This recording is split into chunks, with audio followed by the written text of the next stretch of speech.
మరి ఒక ఇంట్లో ఏమేమి అవసరాలు ఉంటాయో ఆలోచిస్తే ఖచ్చితంగా ఆ యొక్క కుటుంబం వండుకోవడానికి ఒక వంటగది కావాలి. దాన్ని నిర్మించేది ఆగ్నేయంలో. ఆగ్నేయంలో వంటగది ఉంటుంది. తిన్న తర్వాత మరి అది విసర్జించడానికి ఒక స్థలం కావాలి. దాన్నే వాయువ్యం అంటాం. ఇది విసర్జనా స్థలం అంటే టాయిలెట్ జోన్ అంటాం దీన్ని. మరి 2 అయిన తర్వాత అతను రెస్ట్ తీసుకోవడానికి ఉన్న స్థలమే నైరుతి. దీన్ని నైరుతి స్థలం ఆర్ బెడ్రూమ్ ఏరియా అంటాం. రెస్ట్ ఏరియా ఇది. ఇది ఛార్జింగ్ జోన్ అంటాం.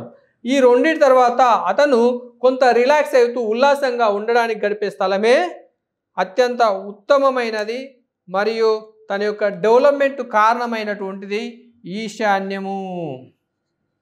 అర్థమైందా?